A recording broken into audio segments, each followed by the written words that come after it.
boa noite, estejam bem. Eu sou o professor Silvio e essa será a quarta aula sobre variação linguística para ajudar um pouco vocês nas questões das atividades 7 e 9.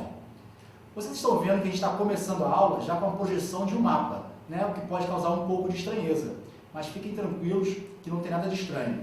Com esse mapa, vou fazer uma pergunta para vocês, tá? Quantos países em todo o mundo falam a língua portuguesa? Será que vocês sabem? 1, 2, 3, 4, 5, 6. Vamos ver isso com calma? Então vamos ilustrar aqui com alguns países mais representativos que falam a língua portuguesa.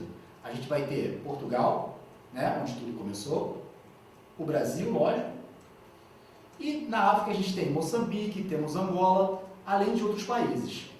Na verdade, nós temos 9 países com mais de 250 milhões de falantes de língua portuguesa. E como essa aula é de variação linguística, eu tenho uma outra pergunta para vocês. Quantas línguas portuguesas existem? Já que eu acabei de passar a informação para vocês que temos 9 países falando língua portuguesa. Vou colocar algumas alternativas para vocês. Temos uma língua portuguesa, 2 línguas portuguesas, 3 línguas portuguesas, 4 ou 5 línguas portuguesas. E agora, estão na dúvida? Eu falei que são 9 países falando língua portuguesa oficialmente, mas coloquei aqui de 1 a 5. Vamos começar a eliminar as questões aqui, tá? Não são 5, não são 4, não são 3 e não são 2. Nós falamos apenas uma língua portuguesa. Então, embora tenhamos 9 países falando língua portuguesa oficialmente, a gente tem apenas uma língua portuguesa. Isso é fácil de constatar. É só a gente perceber que a gente consegue facilmente se comunicar com o português, com o moçambicano, com o cabo-verdiano, porque a língua é uma só e ela tem algumas diferenças. E são essas diferenças que a gente vai prestar mais atenção nessas aulas para a gente conseguir resolver as questões das atividades 7 e 9, tá bom? Mas uma coisa, a língua é uma só, mas mesmo no nosso país a gente tem algumas diferenças.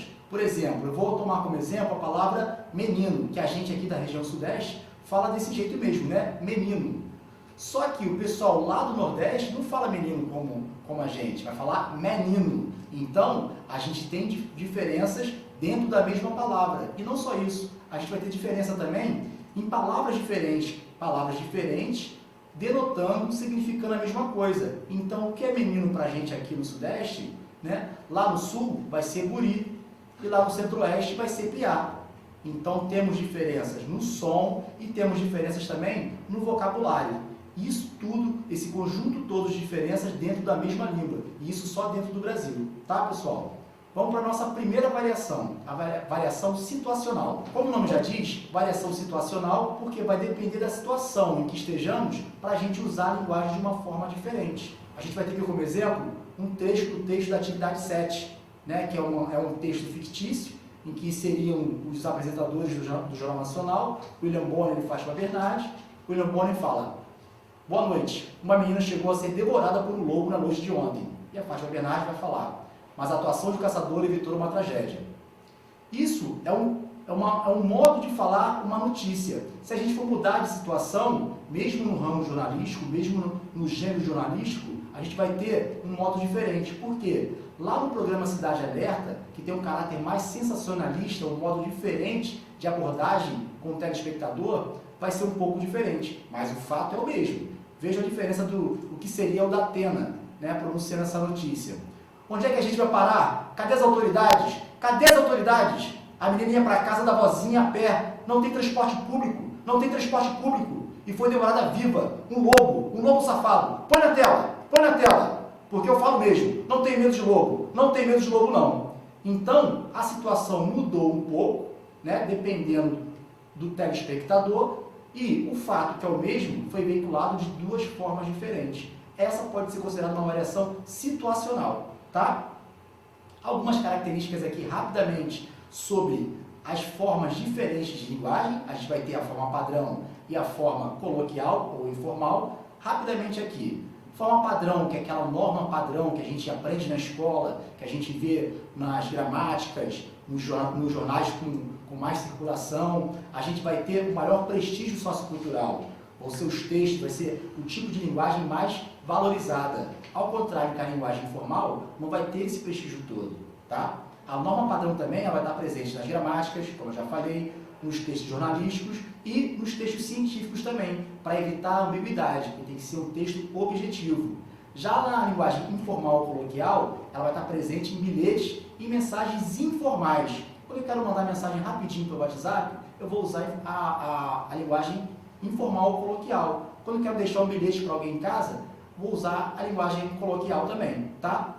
A norma padrão, a linguagem padrão, ela é fundamental para a vida profissional, né? Uma entrevista de emprego, no dia a dia, quando eu vou falar com a minha diretora, quando eu vou falar com a minha coordenadora, eu tenho que usar a linguagem padrão, né? Já na convivência entre familiares, na roda de amigos ali, vendo um jogo de futebol, falando sobre as amenidades do dia a dia, eu posso usar tranquilamente a linguagem informal.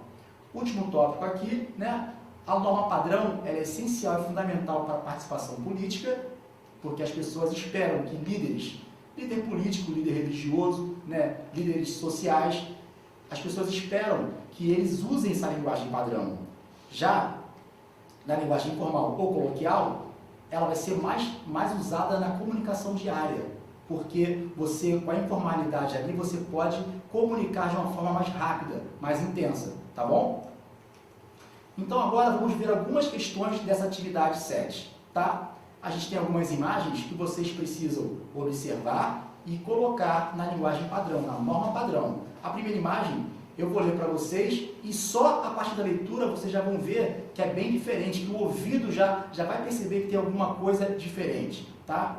A primeira imagem fala assim: se eu pegar jogando lixo e entulho, o bicho vai pegar. Opa, tem alguma coisa de informalidade, tem alguma coisa aí fora da norma padrão, então vocês vão ter que trocar essa linguagem informal pela linguagem da norma padrão, tá? Próxima imagem, favor, não deixar objetos no corredor, a gerência. A gente está vendo algumas coisas aí, algumas palavras que não estão com a ortografia, né, conforme a norma padrão. Vocês vão ter também que consertar isso aí. Tá muito fácil, tá, pessoal? Nossa próxima imagem, saúde. Após utilizar o vaso sanitário, lave as mãos. Opa, também tem alguma coisa aí que não está na norma padrão. Então agora, pessoal, ficou bem tranquilo para vocês fazerem as atividades, tá bom? Muito obrigado e até a próxima aula.